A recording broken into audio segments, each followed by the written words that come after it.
لاباس به فريق اللي راه يحقق نتائج ايجابيه، عندهم لاعبين ممتازين. ما ننسوش باللي لا فورماسيون تاع بارادو نعرفوها. اليوم ما تنساش باللي دخلت بلاعبين، وحمري كان عندي بليسي 3 ايام ما لعبش، ونيزار كان عنده البروبليم تاع جونو ثاني. بالك شفت في الشوط الثاني تبليسه وما قدرش يكمل. توجور كي دير اخطاء يكلفوك غاليه. الاخطاء اللي درناهم هما اللي تسجل علينا هدفين، وهذه والهدف الاول هو اللي غلط الحسابات تاعنا. لهذا نقول باللي اليوم صحتهم بارادو، لعبوا احسن منا، وما تنساش اللاعبين راه عندهم الضغط على النتائج السلبيه.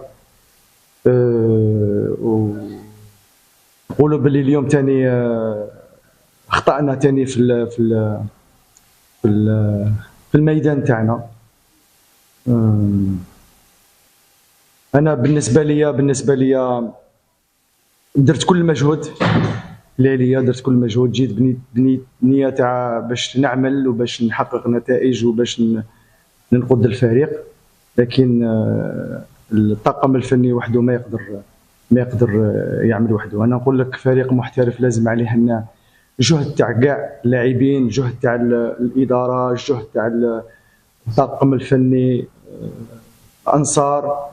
هذا نقول باللي فريق محترف الا يكون عنده كل هذا الشيء باش تكون نتيجه ايجابيه. انا نقول باللي المجهود تاع الطاقم الفني وحده ما يقدرش، لازم مجهود تاع كاع الناس في هذا الفريق، وفريق محترف.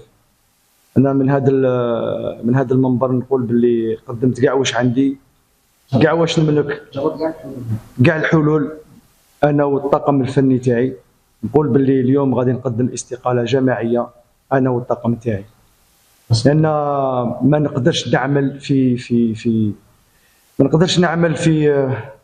في ظروف ما تسمحليش باش نحقق نتائج.